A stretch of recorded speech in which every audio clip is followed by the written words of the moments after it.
is up, guys? It is the Altered State Podcast. Brandon, John. What's up, John? Hey, Brandon. How are things? You know, they're great. It's been a minute. It's weird because we kind of purposely haven't chatted about stuff because I want to talk about it. Right. Well, and it's like it was a weird week in that I had to, like Tuesday, we normally hang out, but I'd take the kids to karate. Sure, yeah. So it was like, I haven't seen you in a week. We had the fair, the Miyagi-Do Manchester. or Cobra Kai? Oh. You see a pattern yet? So she's in this Hapkido. Okay. Which is like, it's like what middle-aged people do for self-defense. Sure. Yeah.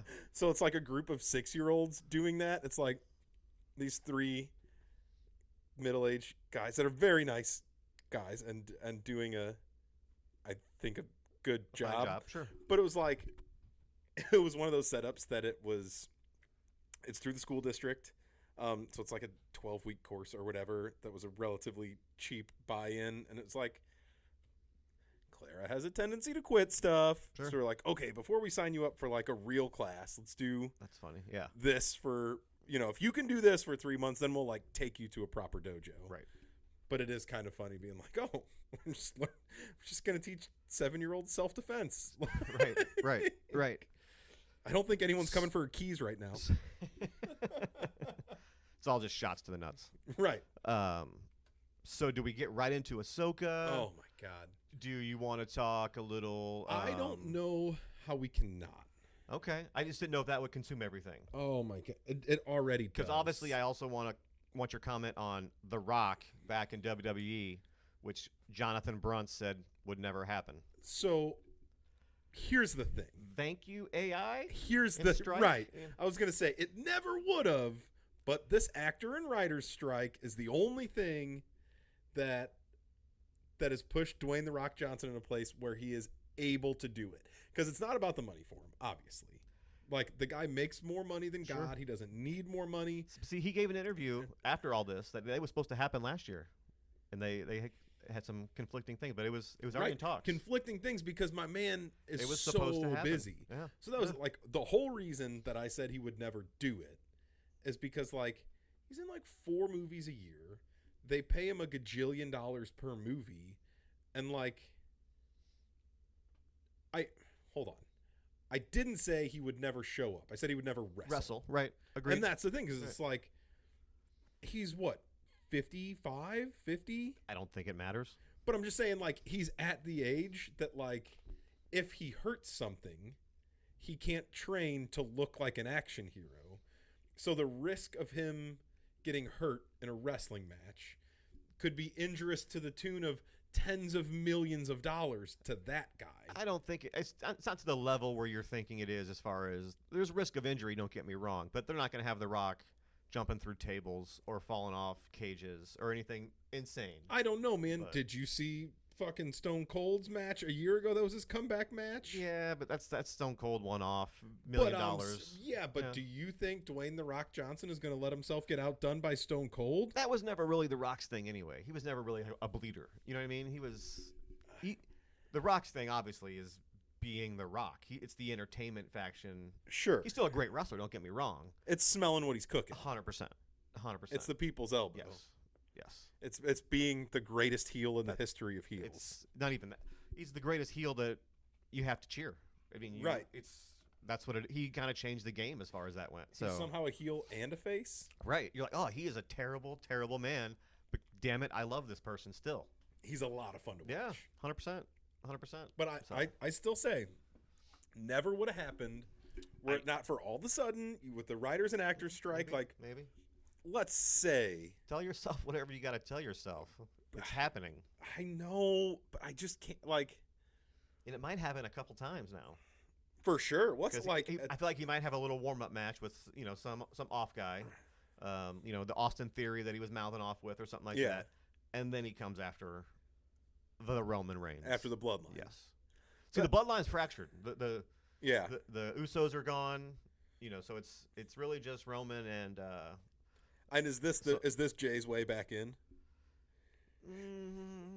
Maybe that's the move. Maybe it's a tag match. Yeah. Maybe it's Roman and Solo Sikoa against Jay and The Rock.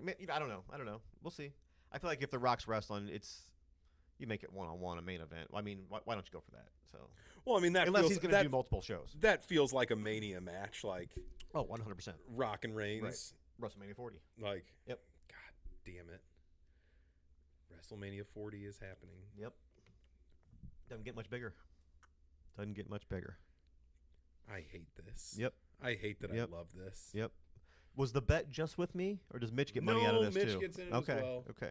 That was how I text you because I don't have cable right now, so I couldn't watch Friday. Sure. I'm at gymnastics with Noelle, and I just get a text from Mitch that says "Suck it, Brunts." It's like, and so it takes me a minute to be like, man, fuck you, Mitch. Yeah. And then another was like, no, it had to be. Yeah. So I immediately called him. I was like, did he show up? He's like, yep. He's mouthing off right now. Did you watch the video?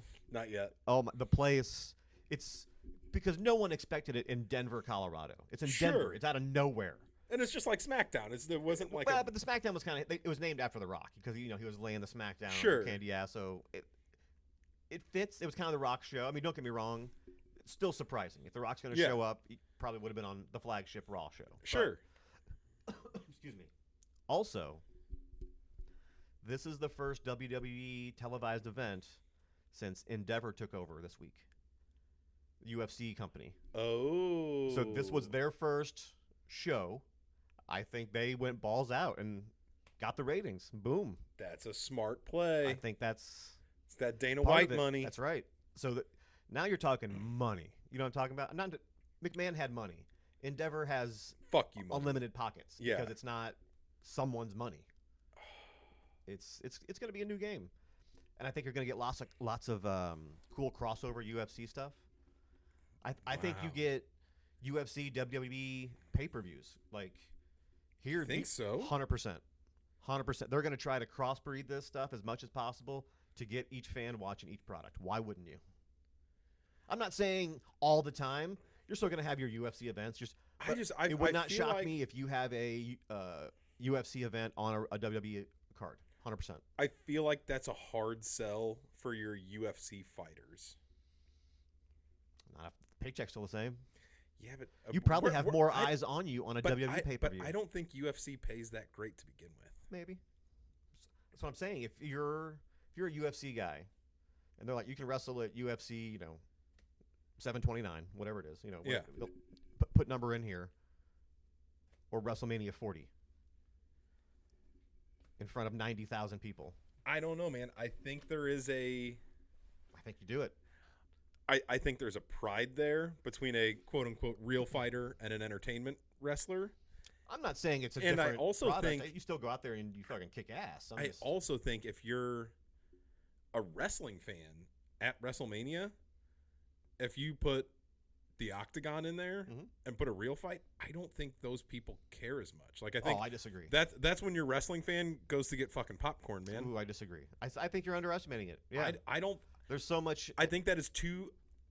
I think there's probably overlap, but I think that's two different types of fan. Do you want to bet on it? Fuck you. I'm just throwing it out there. I double think or nothing. I think it's two different types of fan. It is, but that's the point. That's why they want this. That's why you do it. I don't know. I think you let them both grow independently. Maybe. If nothing else, I think your retired UFC guy fits in real nice in a wrestling ring. Sure, but that's been happening. Not to the same level, but a little bit. Your Ronda Rousey and your Brock Lesnar. Yeah, but they were, Brock was going back and forth. So that's why I'm saying there is back and forth. Brock was doing the fake stuff before he was doing the UFC stuff, and then came back. Yeah. Oh, Brock was a NCAA wrestling champion. Right. Won the Olympics. Yeah. Came to WWE for like 10 years, and then went to UFC for like 5 years, and then came back. Really? Yeah. I didn't know he was in WWE first. Oh yeah. That's how he got known. Absolutely. No shit. Yep. Yeah, I first heard of him as a UFC fighter, but again, like that was. Because you're not a wrestling guy. Sure. Well, yeah, that was a time that I wasn't a wrestling guy, and I've never been a UFC guy. But it was like when he was in UFC was like when I was in college. Sure. And I had friends that were UFC guys, so like they would put the match on at like house parties and shit. Sure. Is it even called a match? UFC? A fight? Yeah, it's a fight. It's a match. Yeah. I don't know, man. I don't know the nomenclature. I'm just a nerd that reads comic books. All right. Yeah, we should get to if they're not wearing tights, I don't want shit to do with it. We're getting having to sports here all of a sudden. Yeah. But this is Endeavor's purpose. This is my point.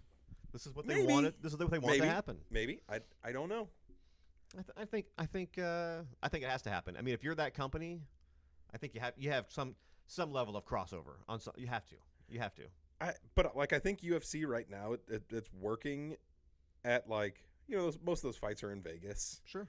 It's working at those smaller rooms. Yeah. Like I think if they were gonna do it, it would be like it's like let's say tag it with WrestleMania, right? Because it's two different rings.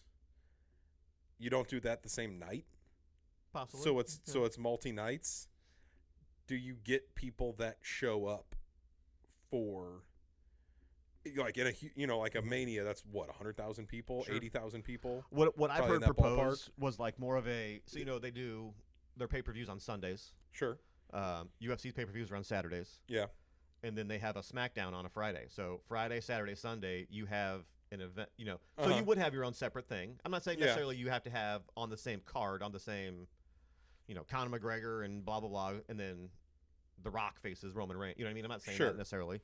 I don't see why you couldn't, but I still think that weekend type thing they do, 100%, make it a big event, 100%. Yeah. All the same place, 100%. I think that's a lot of tickets to sell for a UFC event. Like That's I think WWE outsells between outsells. WWE. That's what I'm saying. Yeah, but just because it's like sandwich between, like I think your WWE fans buy the Friday and Sunday ticket. Oh, you make it like they do now. Like for like WrestleMania, it's a weekend event already. So they'd have their SmackDown. Saturday they have like a Hall of Fame ceremony or whatever, the meet and greets, and then Sunday's WrestleMania. Or sometimes they were doing Saturday and Sunday WrestleMania. Yeah. You just do the same thing. You just make it a package event. Saturday is just UFC. I think people go. I think people still do it. I really do. I do it. Wouldn't you? That'd be fun as shit. I don't know. At right. scale, Yeah. All right. I don't see it. All right. I also didn't see The Rock coming back, so like, So fuck me, I so guess. We're betting on Doesn't it. matter. That's right. Who's the goddamn wrestling expert in this table? Look at someone flexing. All right, on to more pressing things. There's a Star Wars show out. Have you heard about it? It's called Ahsoka. Brandon, there was a moment. No, Ahsoka. I don't know. There was a moment this Tuesday night.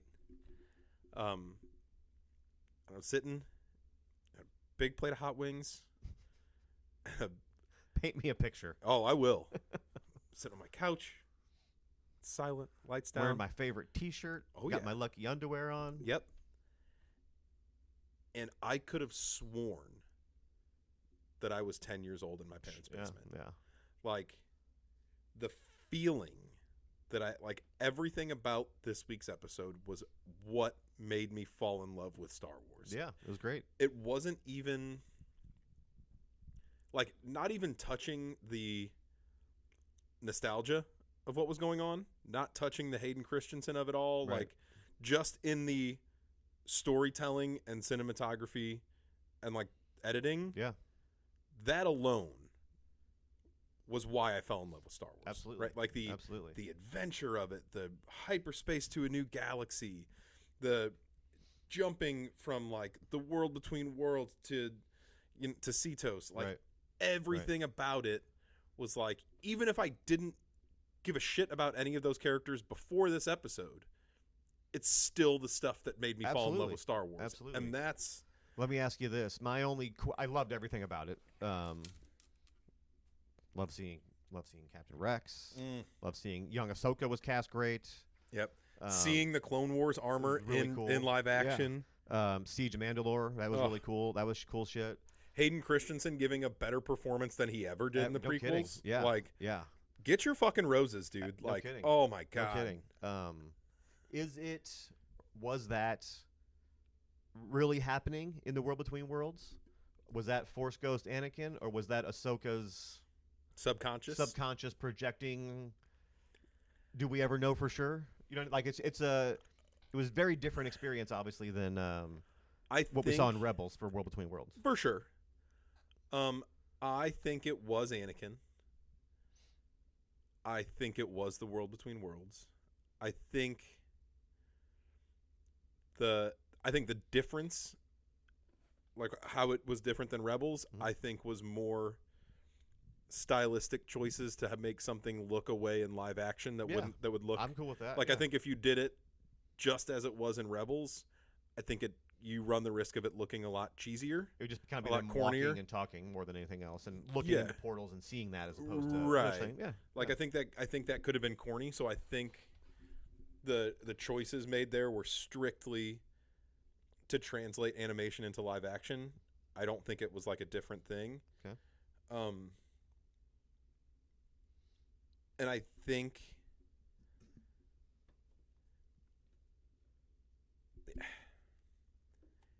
if it is, let's say it is Ahsoka's subconscious, that feels a little cheap to me.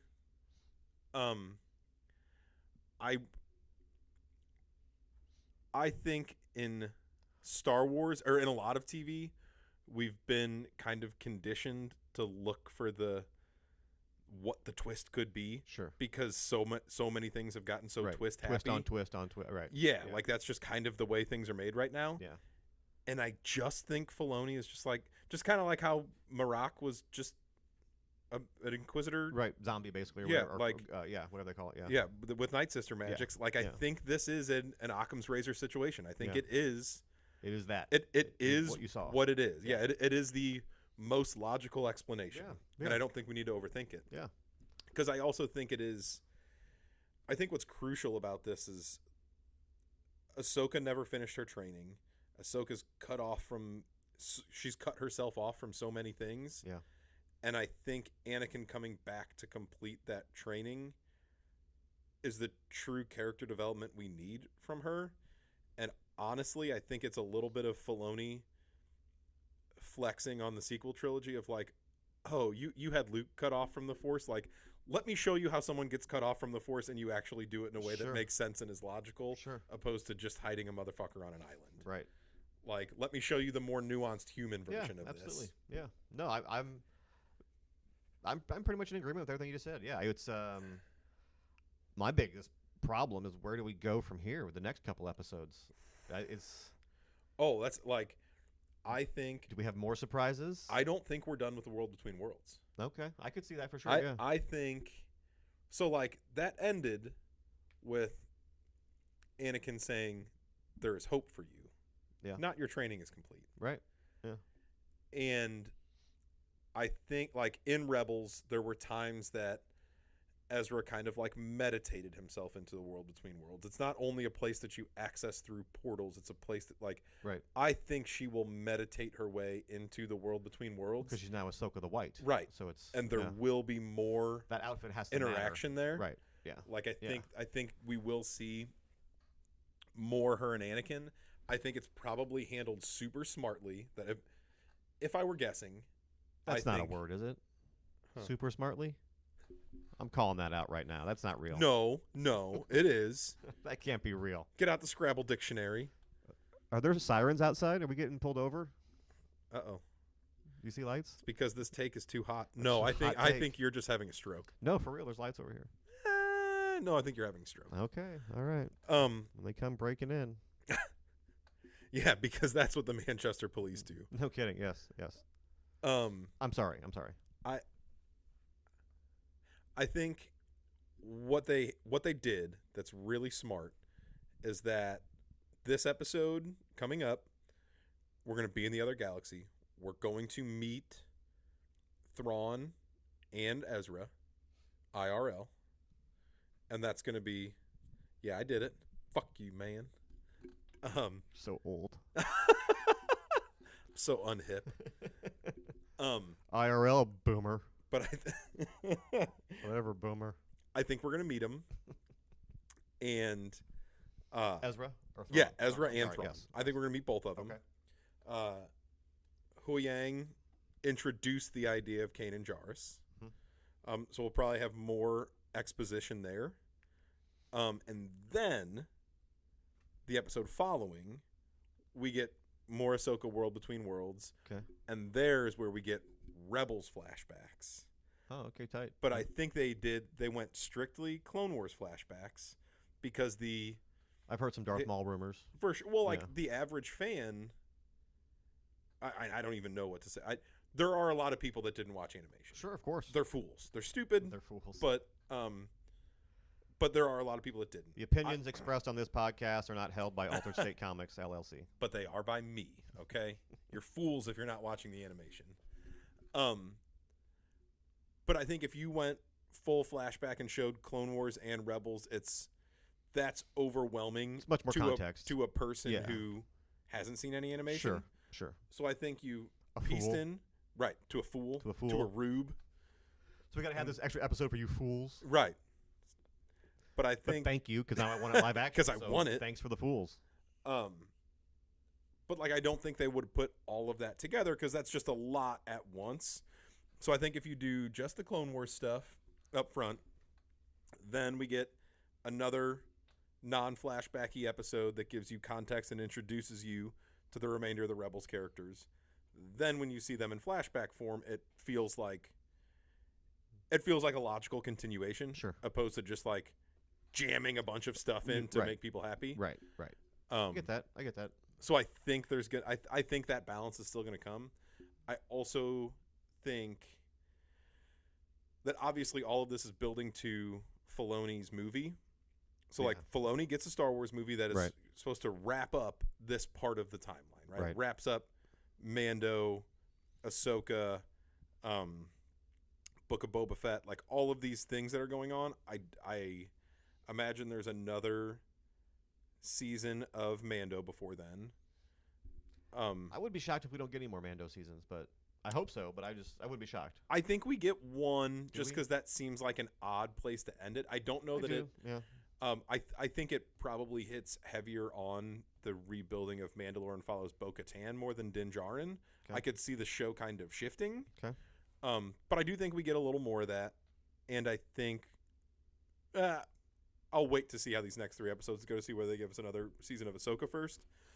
But I think the Filoni's movie is going to be Ahsoka heavy because that's his baby. Yeah. I think for sure it's going to be the big screen return of Hayden Christensen. Okay. So I think they're going to do stuff to keep the World Between Worlds open and keep that thread alive. Sure. So that you can have Hayden on the big screen. Because I think that's end goal.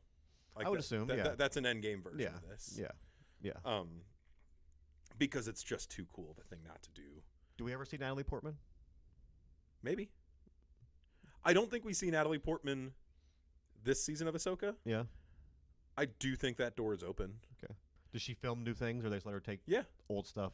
No, I think she films new stuff. I like the way the fan base has come back for Ewan and Hayden, and the kind of victory lap that the prequels are on.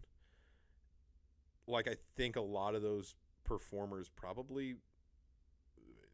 would probably just appreciate that. Sure. You know, like, absolutely. Because what sucks is like they are all like Natalie Portman and Ewan McGregor are 2 of the finest performers that we have in film. Sure. Like they are both excellent performers. Yeah. And like George Lucas is just a bad director. Yeah. So like they didn't shine in the prequels. Hayden Christensen, I don't know whether he's great or not, but he definitely didn't have good direction in the prequels. Agreed, yeah. And you can see that in like what he's done in Obi-Wan and in this was like it was nuanced, it was subtle, it was believable. It was, and I don't know if that's just come with his age or if or with better direction or probably a little bit of all of it. Yeah, but still. Yeah, but I think a guy that got absolutely shit on for 15 years coming back and really being celebrated, I think that alone is enough to be like, hey, Natalie Portman, we'll give you a huge paycheck for like 2 days worth of filming. Right. Because like everything that Hayden's in is World Between Worlds. I don't care if it's in 4 episodes. They shot that all at once. Probably. You know, like I don't know, a lot of sword fights. A lot of fight. So Sure. a lot of fight scenes. That probably took a little longer, but still, yeah. But it was Yeah. it was one session. It was Sure. one. Like Sure. it was. Let's say it was a week. But and he a half also or had 2 been training weeks. for that with the Obi-Wan series, so that wasn't like he had to Right. jump back into it for 6 months and do that and whatever. But yeah, Right. Yeah. Like I think you can get those prequel performers to want to come back and do their victory lap Yeah. because you got Disney money, so it's Right. not a matter of not paying them enough. Yep. And now you've got the fan base behind them, and like they deserve that. They Yeah. deserve Yeah. they deserve to be celebrated. It's like the prequel trilogy.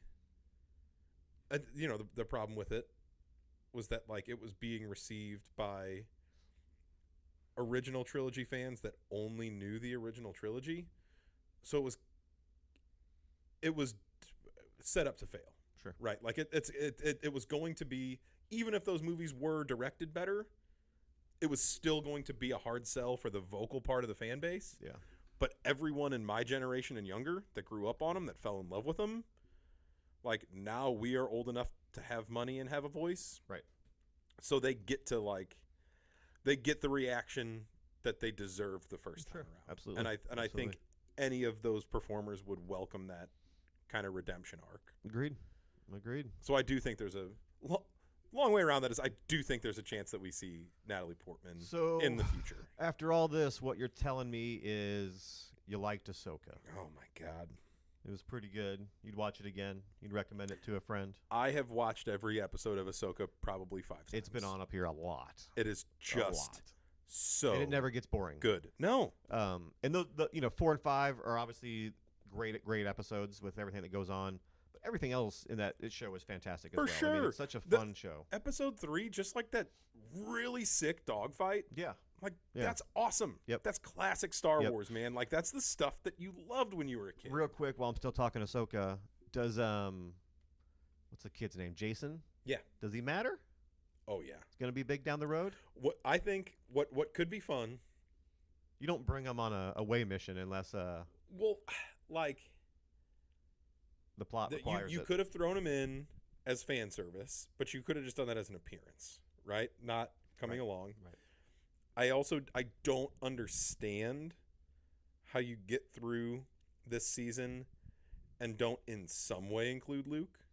Yeah. Just because, like, You know he's out there. you know he's Right. out there, and He's doing Ahsoka- Jedi Academy right. for Christ's sake. Right. he's out there, and Ahsoka has already interacted with Right. him. That's the like. I guess that's You can explain it away, aside from the fact that Ahsoka has dealt with him on 2 separate Yeah, occasions. yeah. So now it's like, no, he has to show up. so this is all building to Jedi Academy. I think he probably ends up in the Jedi Academy, and that's sure. how you get like a young Ben Solo too. Yeah, right. And then there's like, does Jason become a Is Knight of Ren? Is that the Does he introduction? become Oh, hey, this is Jason. Oh, hi, I'm Ben. like I think there's a real opportunity for that, because I think it's silly to not involve Jason with the Jedi Academy. Sure.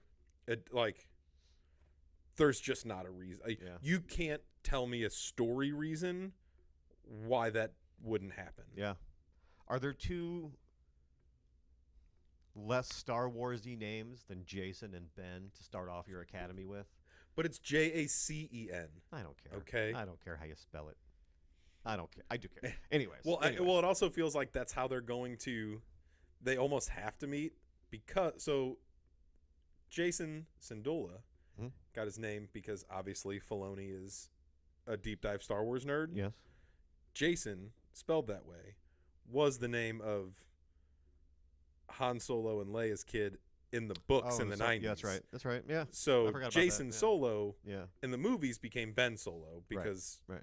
for whatever reason J.J. Abrams wants to rename things, the same reason that like the Holocron became the Well, Wayfinder. It makes more sense now because Leia knew Ben as a young child. Sure, but it like he renamed holocrons to the Wayfinder. Like he just made stuff up. All right, if you're going to start digging on stuff, it's all going to fall apart. So- We're going to end this down here. Right, but I'm saying like I think that's probably a thing that Filoni would do just to be Sure. like just as a fun nod to be like, Jason meet Jason. Sure. Like ha ha ha Yeah, ha. I know what you're saying. Like I know what you're that's just a little like wink to the hardcore fan. saying. It was what you wanted for Happy Hogan. Exactly. It's Yes. 100%. It's Yes. when I wanted Eldon Henson Yes. and Favreau to meet. Yes. It's the exact same thing. I understand. And like Filoni's the type of guy that would do do that. that. And Yeah. it makes sense in the story Yeah. that he would end up there. Yeah. And then it opens the door for them to do what I think we've all kind of been waiting for them to announce, which is Luke doing a Young Jedi Academy show. Sure. That you recast Luke. Like, ever since Luke came back in Mando Season 2 and then showed up in, in perpetuity. Yeah. And so much of what Filoni is doing right now is what he did for the prequel trilogies, for the sequel trilogies, and that he's like reclaiming them and making them make sense. Right. So I think having a Luke Jedi Academy show that has a young Ben Solo is like, that's how you add context to the sequels and make them make sense. Yeah. So I think that's probably coming, but much like Book of Boba Fett, they didn't announce it until the second you saw the end of Mando. Yeah. Like, I think we could be set up for another situation like that where it's like, yep, okay, now we're doing Young Jedi Academy. Be continued in blah blah blah. I'm here for that. Yeah, I think that's where we're headed. All right. That's really all I got. Yeah. Other than I am insanely tired. I bought Starfield. Oh. And it's become my life. It's amazing. It's amazing. There are, like I've told you, there's thousands of planets to discover. I have been playing for, I didn't check the hours because it would make me sad, but easy, probably 30 hours at this point. 20% in. Max. Wow. Max. You can do, and that's just like the main storyline, because there's so many side missions that you can just continuously do that are great. It's amazing. It's amazing. Wow. Yep. You have kids, I don't recommend it. Yeah. I don't recommend it. And I haven't even got to any of the customizing my ship or nothing. I'm just playing the game, and it's fucking crazy. So, anyways. All right. That's enough of that. That's the gaming segment of the podcast. That's as deep as we go on video games. That's the deep dive. Yep. It's good.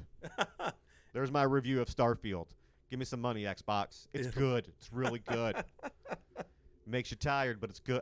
You don't want to stop. It's worth it. It's one of those games that when you're playing, the missions they're so enveloping that even though you know it's 2 o'clock in the morning, you're like, all right, I'm just going to finish this. But just finishing this is like a 3-hour thing. You know what I mean? Just one more minute, Mom. Just totally, one more minute. Totally. Yep. I thought you went to bed 2 hours ago. I'm fine. I just got to finish this, Mom. Yeah. Yep. It's great. It's great. That's all I got. So awesome. We're good. Thanks, guys. We'll see you next week.